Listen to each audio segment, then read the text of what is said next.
Welcome, everyone, to the 4 True Crime Minutes podcast. I'm Ruben. I'm Mike. I'm Ben. And I'm Michelle. We're your wonderful hosts of this beautiful podcast. Hi. Welcome, everyone. Welcome back. Hello. We're back. Third season.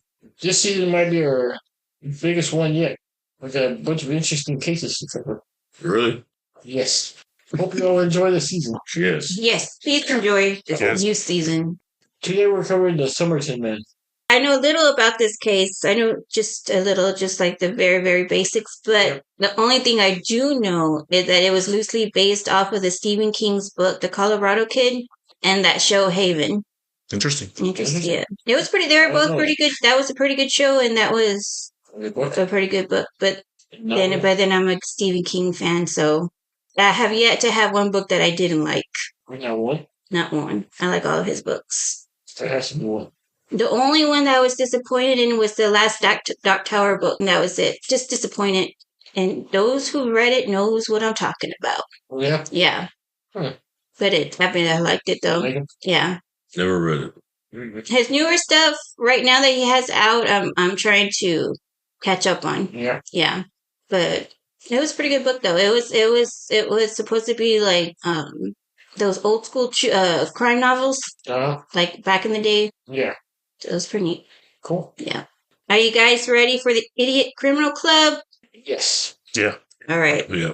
Welcome to the 4 True Crime Idiots podcast, Idiot Criminals Club. And here's today's Idiot Criminal Club inductee. Take it away, Mike. Spray paint duo dubbed Dumb Criminals of the Week after attempting to hide stolen hot pink semi, authorities say, by Ana Gonzalez, digital content producer of ClickToHouston.com. Published February 3rd, 2023. Flagler County, Florida. 2 people were arrested after authorities in Florida said they allegedly stole a semi-tractor truck and attempted to hide it by spray painting it. According to officials with Flagler County Sheriff's Office, investigators received an anonymous tip regarding 2 people, a man and a woman, allegedly spray painting a Peterbilt semi-tractor truck outside a Days Inn motel. Investigators said the truck's original color appeared to be hot pink, and the suspects were in the process of concealing its original color with the spray paint. As deputies arrived, both the man and woman fled the scene and a pursuit ensued on foot. After 2 hours, officials said both the man and the woman were caught hiding in the woods. Leonelli Coutinho Gonzalez and Lanier Lazaro Perez were taken into custody and are expected to face multiple charges, including grand theft auto and criminal mischief. Officials said Coutinho Gonzalez was later released from jail after posting a $13,000 bond. Thanks to another concerned citizen calling after See Something, Say Something, our deputies were able to catch 2 thieves and recover a stolen semi and return it to its rightful owners, said Flagler County Sheriff Rick Staley. They also got selected as the Dumb Criminals of the Week award for thinking they could spray paint a semi in a hotel parking lot and not be noticed. Remember, if you are a criminal, don't come to Flagler County driving stolen property and running from us, as you will only go to the Green Roof Inn tired. What? Yeah, that makes sense.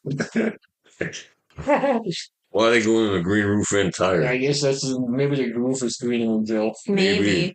Investigators said the truck, approximately valued at $280,000, was reported stolen out of Columbia County hours before the arrest. Wow. Stupid. I know. That's crazy.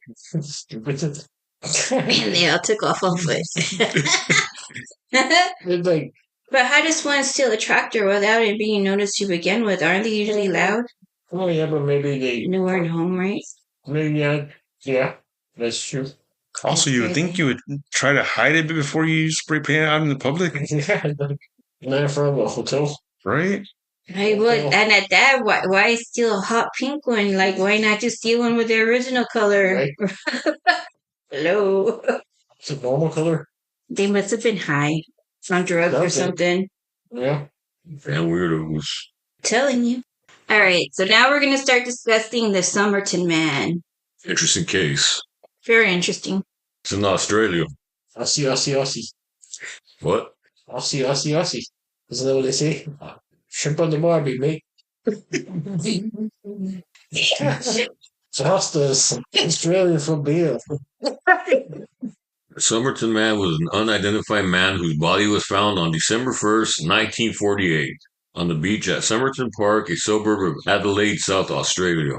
The case is also known after the Persian phrase tamam shud, meaning is over or is finished, which was printed on a scrap of paper found months later in the fob pocket of the man's trousers. So, like, What's a fob? I don't know. I was about to ask you. Oh, I think if Bob, isn't it like something that you put your keys on? Oh. You know what I'm trying to get it? Like back in the day? Like back in the day, like it's kind of like I think it's like a keychain, and you're able to put like kind of like the thing you put on your suitcases to have like your name. Maybe it's something like that. Yeah. And I wonder why that was written on his. Oh, it was a paper. Was it a paper? Yeah. I wonder what that paper was. No, I don't know. I wonder if that was a message. I know. Like, was it a message for him, or he like, or whoever? Maybe somebody was supposed to find the body and look for that piece of paper. Yeah. They didn't think it was going to take months. Yeah, I didn't think it was going to take months. Mhm. Or they didn't think someone else was going to find him. That's weird. That is very weird. The scrap had been torn from the final page of a copy of Rubaiyat of Omar Khayyam, authored by 12th century poet Omar Khayyam. Following a public appeal by police, the book from which the page had been torn was located. On the inside back cover, detectives read through indentions left from previous handwriting, a local telephone number, another unidentified number, and text that resembled a coded message. The text has not been deciphered or interpreted in a way that satisfies authorities on the case. So there was like, a note with like gibberish or like Some kind of code. code. Yeah. I wonder if he was like some kind of spy. I was wondering that too when I was Right? Maybe. going through the case. Yeah. I was wondering if he was a spy for something. Probably Russian. Yeah, Right? maybe. I wonder if they called the number though. I'm pretty sure they did. You would think that investigators would. Yep. Or unless they did and no one answered. Mm-hmm. Either no one answered or it did that whole the phone is no longer in service type. Yeah. Right? I don't know how it works back in the day like that. Right? You know what I mean? Yeah. So they found the original book Yeah. Yeah. where he tore it off from? Yeah, they found it, and that's where they Old found book, him. like the original copy. It was in the. No. It was in I the. think they just found the book. So where were we in? The book where the paper was. The case has been considered since the early stages of the police investigation one of Australia's most profound mysteries.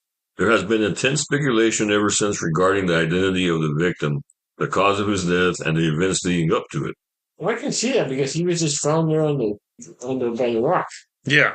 Right? He didn't look like He He wasn't- He was, go ahead. he wasn't like decomposed yet, right? No. No. He was just laying there I think he chilling. had just died. Oh, he had just died I one think day, so. and it was there at the beach. Mm-hmm. Ooh, I wonder if he was going to meet somebody there, Probably. Maybe. Yeah. Maybe. right? Mm-hmm. Or maybe he did meet someone there, True. True. They right? killed him. And they, yeah. Or he was placed there. Yeah. Oh, maybe. That could be a possibility too. Yeah, he went to go meet up with someone, and Yeah.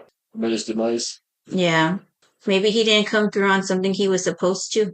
Some goods on the U.S. Or something. Maybe he was supposed to get something done at a certain time, and it didn't come through, and or maybe he was onto something. Maybe. I'm going with he was a spy.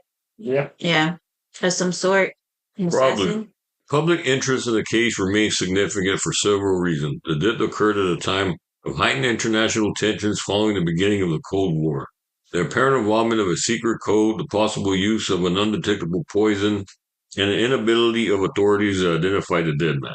So it was right at the time for the Cold War. Yeah. Espionage. Mm-hmm. It has it written all over it. Say he was a spy.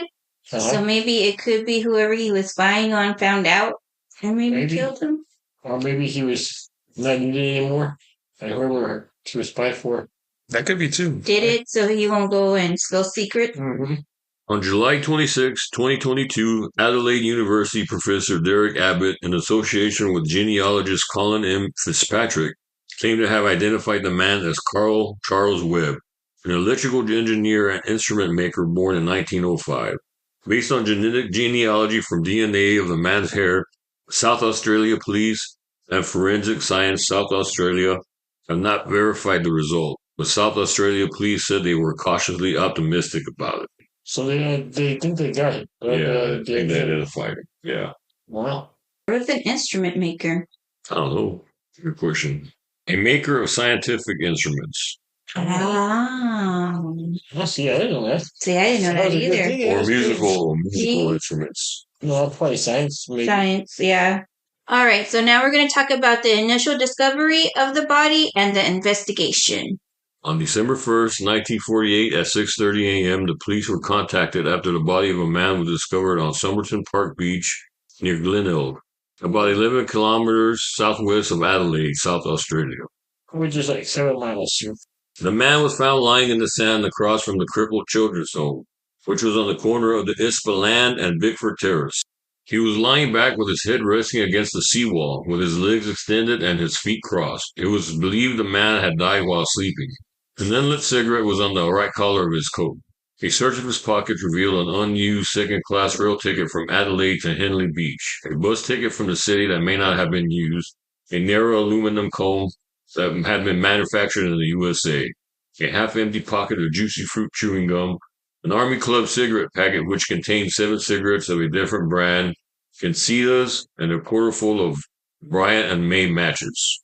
Witnesses who came forward said that on the evening of November 30th, they had seen an individual resembling the dead man lying on his back in the same spot where the corpse was later found. So he had a bus ticket to go somewhere, unused, second-class rail ticket. So he was going somewhere, right? Yeah, he was Or going somewhere. He just arrived at a location. The way I'm reading it here, it looks like he got a ticket to leave Adelaide to Henley. Oh, okay. To Henley Beach. Yeah. And then he had a bus ticket from the city that may not have been used. I remember juicy fruit. Ooh, remember juicy fruit? They still have They juicy still fruit. have it, but it's not the same. You don't think it's the same? No, man, it's all white. The gums are white now. But it still has the same flavor. Yeah, that's like 5 seconds. Like 5 seconds. I know all those gums last. You know which ones I like to chew are the ice cube ones because that flavor stays for a while. The icebreakers? The icebreakers, yeah. Big Jew. Oh. Really chew is good too. That's a good 5 minutes of flavor. Right? What's an Army Club cigarette packet? I guess a type of cigarette. Like the brand? Yeah. Oh. But it said it contained 7 cigarettes with a different brand. What's canistas? Yeah. What's that? I don't I don't know know. what that is. But he got some. What was from the U.S.? What was from the U.S.? The comb. Nicole. It's a different brand. It said It was an aluminum comb. What does that mean? I don't know. That's like a metal cone? Maybe. Like Yeah. aluminum? Yeah. That's, He used it as a knife. yeah. Oh. So he wasn't found on a bench. He was On the floor. He was on the floor. Oh, Same. I thought he was on a bench. No. No. So I thought he was asleep. Mm-hmm. I wonder if they thought he was like a homeless man. Well, maybe, yeah, maybe. You know, since he was just sitting there. Yeah. A couple who saw him at around 7 p.m. noted that they saw him extend his right arm to its fullest extent and then drop it limply. Another couple who saw him from 7:30 p.m. to 8 p.m., during which time the street lights had come on, recounted that they did not see him move during the half an hour in which he was in view, although they did have the impression that his position had changed. So someone saw him raise his arm, Mm-hmm. like straight, Yeah. and then it just fell limply. Yeah. Yeah. What does that mean? He just fell straight down? It's like he's doing like that and then it just Like that? yeah. Oh. Maybe he was already feeling the effects of whatever was given to him. So he was lying there and he reached for the sky. Yeah. Is that what they're saying? Something like that. Well, I don't know. He didn't say that. He just said his arm. He just Straight extended his arm to his fullest extent. Maybe to But he's laying down, so like I would say like this. He was already laying down. Yeah, well, they say he was going down, right? Yeah. Well, he made that gesture. Oh, so maybe he was picking it up to see And how far gone he maybe was. he was seeing things when he was dying, Maybe. right? Maybe he was trying to get away from someone and didn't know he was poisoned, laid down there and just died And just reached for the sky. and just reached for the sky. Maybe. Could be. Although they had commented between themselves that it was odd that he was not reacting to the mosquitoes, they had thought it more likely that he was drunk or asleep, and thus did not investigate further. One of the witnesses told the police she observed a man looking down at the sleeping man from the top of the steps that led to the beach. Okay, I read that he had a bunch of mosquitoes on his face. Oh really? Yeah. And he wasn't reacting, so he must have Already gone. Yeah. Yeah. So I would have slapped those off my face. Yeah. Someone watching him he seems kind of suspicious. Right? That's the second one, right? Yeah. Might have been a spy, man. Killer. Making sure. Making sure he died. Yeah. Unless he just awkwardly stood there over the guy. Not knowing he was dead. That's what I was gonna say. Like, no one went to go check on him to see if he was okay. The No. first witness. Mhm. Damn weirdo. Right. Must have been weird. It's just kind of weird that somebody was watching him, though. That's Yeah. But was I don't he, think was he's- he watching him though, or was he just looking at it out to the beach? true too. Maybe they just assumed he was watching him. Right. Oh no, he said looking down at the Yeah. man. But how do you know from a distance that somebody's looking down specifically at something? All right. He could be looking at anything. Yeah, that's true. Well, yeah, because I mean, if I don't know, if you saw someone looking down on somebody lying on the floor, wouldn't your reaction will be to go and ask if everything's okay? Yep. Maybe that was his killer looking at him, to making sure he was dead. Yeah. Witnesses said the body was in the same position when the police viewed it. Another witness came forward in 1959 and reported to the police that he and 3 others had seen a well-dressed man carrying another man on his shoulders along Somerton Park beach the night before the body was found. The police report was made by Detective Don O'Doherty. Okay, so someone saw someone carrying another man. Yeah, You see, The guy that was watching him. I think he was put there. Yeah. Ben has an idea that he was probably killed somewhere else. Like a hotel. Maybe not killed somewhere else, but he was injected with something somewhere else. And they walked out. And yeah, Or drunk at a bar or something. maybe. And the guy carried him and put him there. Put him in his dream. Got the bar and they walked out. Perhaps. Maybe. Yeah. Well, I wonder why that person took forever to come forward, though. Hey, it takes so long. According to the pathologist, John Burton Cleland, the man was of Britisher appearance and thought to be aged about 40 to 45. He was in top physical condition. So, what does a normal British person look like? I don't know. That's weird. I don't know. What is Britisher? He's an English man. Yeah, but what do they look like? That is a good question. How would you know a Britisher? Like from you. Yeah, but how do you identify a British person without hearing an accent? So right now they're describing the Somerton Man. Then Yes. they're saying that he looked Britisher. Yeah. He looked English, I guess. Yeah. That's Yeah, I never heard it that way. all you English people out there, let me know what your average for this person looks like. He was 180 centimeters tall, which is 5 feet 11 inches tall, with gray eyes, fair to ginger colored hair, slightly gray around the temples, with broad shoulders and a narrow waist, hands and nails that show no signs of manual labor, big and little toes that met in a wedge shape like those of a dancer, or someone who wore boots with pointed toes, and pronounced high calf muscles consistent with people who regularly wore boots or shoes with high heels or performed ballet. So maybe he was a dancer. Okay, but he was like what, a dancer that became a spy? Or maybe he wore high-heeled boots. I mean, True. but maybe Pointy not boots? high-heeled boots, but maybe like, Like pointy boots for his toes. yeah, because they had weird shoes back then, Yeah. right? Yeah. Yep. But were they real pointy though? Maybe those ones back in the day that had like that little Like the Mexican boots they have now. not that pointy. The ones that you get right in the corner, the real pointy ones. But maybe they're like not pointy, but they're like very narrow oval shape in the front a little bit. Yeah. But maybe they're just very narrow. I don't know. Again, high calf muscles. Maybe he was a ballet dancer. Was it a Russian ballet company? Maybe. I mean, if he was a ballet dancer, why would someone want a ballet dancer dead? Maybe he was told to go become a ballet dancer. Maybe there was something in Yeah, he was Russian. Yeah. maybe. Well, I don't know. His Hey. name was Webb. It's like that movie with not. there was an 80s movie. Spice. No, it was with that Gregory something Hines and a Russian actor, and they were both like in tap. But I think he was in a bad way with Russian people too. Like the Russian mob. I mean, it could. I mean, He was dressed in a white shirt, a red, white, and blue tie, brown trousers, socks and shoes, a brown knitted pullover, and fashionable gray and brown double-breasted jacket of reportedly American tailoring. All labels on his clothes had been removed, and he had no hat, unusual for 1948, or a wallet. So what was unusual for 1948? Yeah, He had no hat. He had no hat. So every man had a hat back then? I guess so. He had to have one? Weird. So he got his stuff from, his clothes were American, right? Yeah. Or his, what's it called, the jacket? Yeah. I'm so confused And the because comb was from America too, right? Mm-hmm. So apparently he was here. Might have been American. Yeah. Or been here for something. Mm-hmm. why are all his labels removed from his clothes? That's another weird point.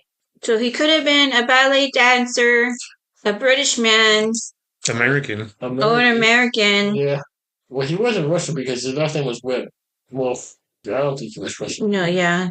He was clean shaven and carried no identification, which led police to believe he had committed suicide.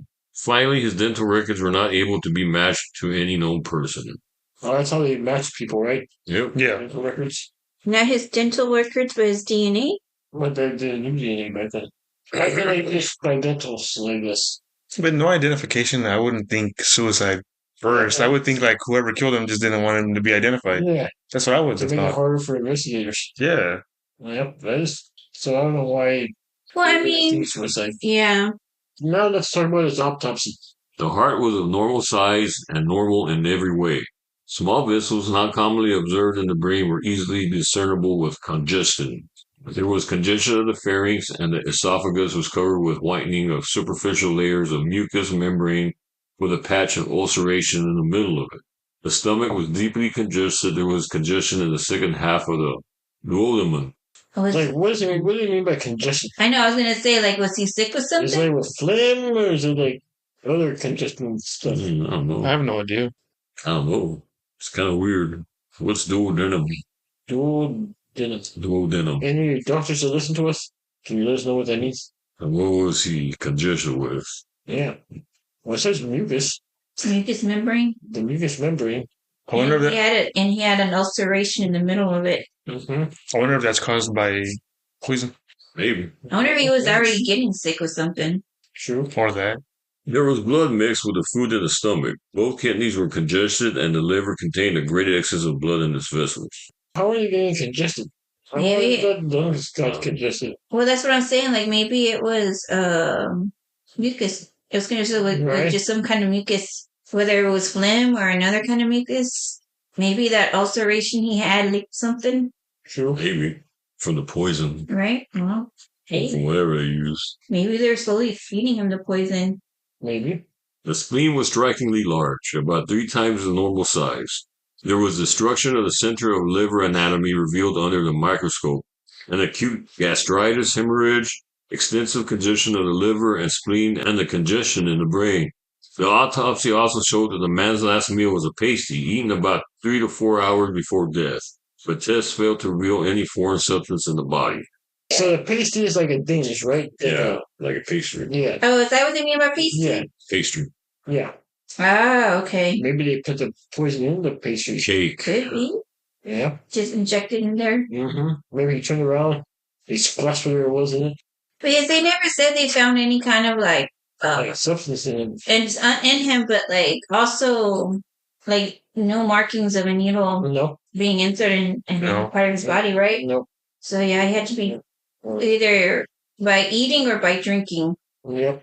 He was either already sick internally or they gave him something that messed him up. Mm-hmm. That's true. It's either one. Because if he had a lot of congestion going on.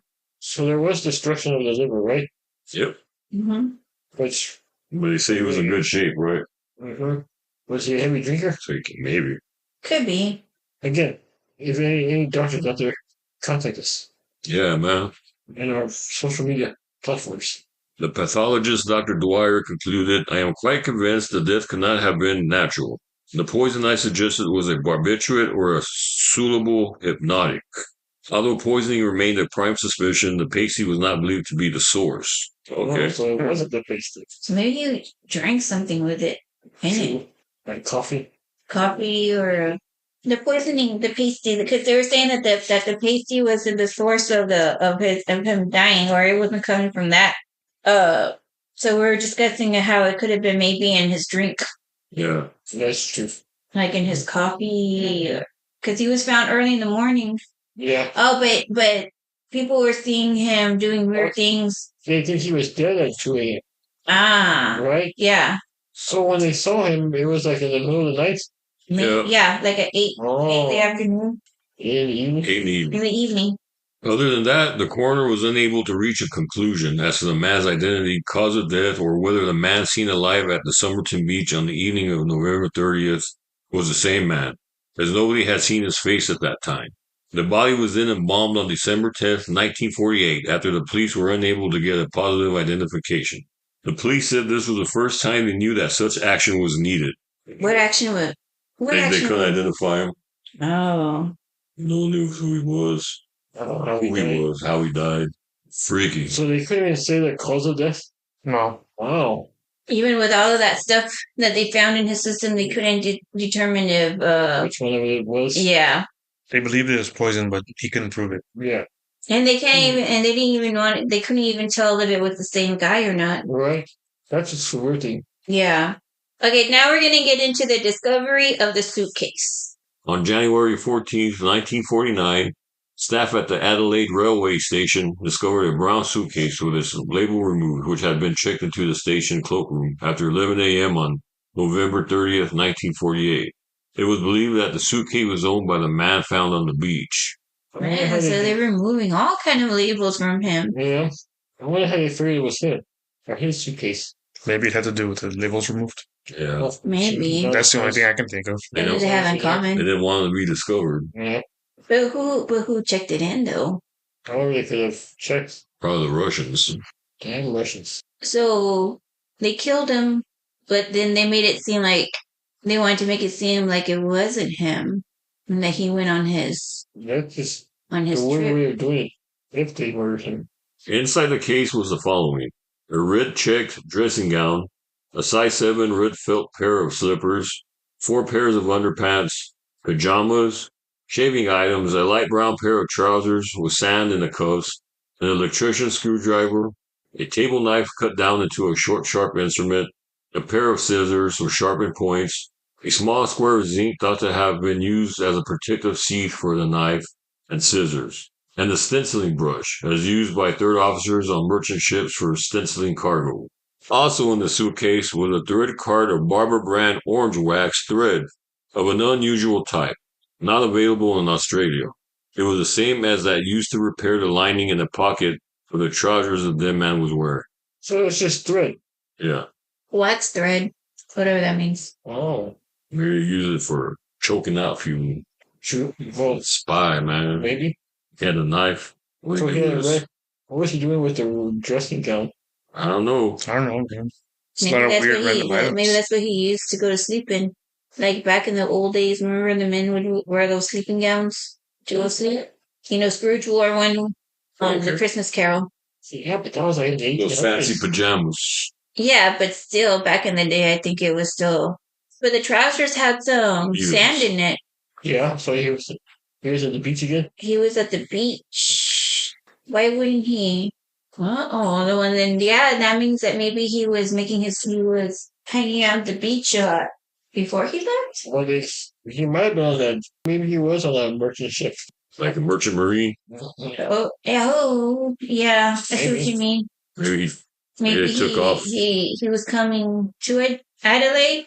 Maybe he had one stop at Adelaide, and then from Adelaide he was gonna go to Henley. Hmm. You know what I mean? Was he with the girl? No, That no one knew. no. Was I he think dressing like a girl? Well, maybe because look, he had a size 7 red felt pair of slippers. So I think if you're wearing a size 7, you're kind of short. No, But he was 5'11". he was 5'11". Can you be tall with small feet? Maybe. Oh, yeah. You can be short with big feet. That's true. All identification marks on the clothes had been removed, but police found the name T. Keen on the tie, Keen on the laundry bag, and Keen on the singlet, along with 3 dry cleaning marks: 1171/7, 4393/7, and 3053/7. Police believe that whoever removed the clothing tags either overlooked these 3 items or purposely left the Keen tags on the clothes, knowing Keen was not the dead man's name. That's true. Maybe that was maybe his real name was that Charles what? Charles Webb. But he was going around saying he was King. Wearing someone else's clothes. Yeah. Or that. Yeah, right. Maybe in like a thrift store or something. Yeah. I wonder if there were any thrift stores back then. Yeah. I'm pretty sure. I don't know. That's a good question. Like, sometimes they had to get up somewhere. Oh, like a hand-me-down? Yeah. Secondhand store. Yeah. Yeah. Exactly. Yep. That's the only things that they left the name on. It was probably to purposely throw off people. Investigators. Yeah. With wartime rationing still in force, clothing was difficult to acquire at the time. Ah, so maybe it was like a secondhand type kind of thing. Yeah, he got it somewhere else. Yeah. Oh, you got them somewhere else? Yeah. Maybe they had like a little store or something that you can go in Yep. and get it. Although it was very common practice to use name tags, it was also common when buying second-hand clothing to remove the tags of the previous owners. What was unusual was that there was no spare socks found in the case, and no correspondence, although the police found pencils and unused litter stationery. The search concluded that no T-Keen was missing in any English-speaking country. Oh, so they went to every English-speaking countries? I guess here I too. guess For they missing had. people? I wonder how they did it though without any computers. Or They would have to, I guess they would have to call maybe every police station agency, yeah. and see if anyone's been missing. FBI, probably. Yeah. Interpol. Was Interpol back then? I don't know, maybe. I don't know. That's a good question. I think the name was left behind on purpose, though. Yeah. So I guess you could say that maybe stuff was in the suitcase just to kind of like, I don't know, just random stuff. He had no socks. That's gross. Yeah. Oh, but we didn't even have shoes either, just the slippers, right? Well, he has shoes on. When they found him. Oh, yeah. But they didn't have But in the he didn't have, suitcase, he didn't. yeah, like he didn't have any extras. Yeah. Like- And back then it was, they would take off their names of the tags. Yeah. Yeah, I guess. Secondhand Yes. clothing. If it belongs to somebody else. Yeah, basically. Yeah. So, but how come he didn't take off those? Like, Oh, that's hey, true. well, maybe T. Keen was somebody that he knew. that's true. And he was all like, hey, well, I know you need clothes. Here you go. But no T. Keen stepped forward, though. Maybe he was the killer. Maybe he pretended to be his friend. Psycho. Maybe. Maybe T. King was the killer. Maybe. A nationwide circulation of dry cleaning marks also proved fruitless. All that could be garnered from the suitcase was that the front gusset and feather stitching on the coat found in the case indicated it had been manufactured in the United States. The coat had not been imported, indicating that the man had been to America or bought it from someone of similar size who had been. So he was an American. Possibly. Or maybe, Knew someone. maybe if we got the clothes, maybe they came from America. Maybe. Yeah. Yeah. Or like they said, he bought it from them. So, Mm-hmm. but like I said, also, but no one's really came forward Yeah. and said like, oh yeah, I know that man. Police checked incoming train records and believed the man had arrived at the Adelaide railway station by overnight train from either Melbourne, Sydney, or Port Augusta. They speculated that he had showered and shaved at the adjacent city baths, although there was no baths ticket on his body, before returning to the railway station to purchase a ticket for the 10:50 a.m. train to Henley Beach, which for whatever reason he did not board. He immediately checked his suitcase at the station cloakroom before leaving the station, catching a city bus to Glenelg. Well, no. I don't know what that is. Before leaving the station and catching a city bus to Glenelg. Example. I guess. I don't know what. People in Australia. How do you pronounce Glenelg? Please help us. LOL. Glenelg. I said LOL.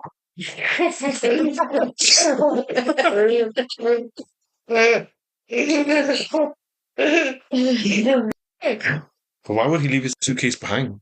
I'm wondering, that 10:50 a.m. ticket, Huh? was that for the following day? Like, But he never made it, right? because he died? Well, That's what I'm saying. Like, yeah, you know what I'm trying to get yeah. at? So he bought the ticket. Maybe he checked in his suitcase just to get it so he won't be carrying it around with him. To go That's and true. so he was probably just like, well, I'm just going to go meet so-and-so. He didn't make it back. And he didn't make it back. Maybe it was the ticket for the same day. Wait, when did he get into? Did they say what time? Right. Okay, he arrived overnight.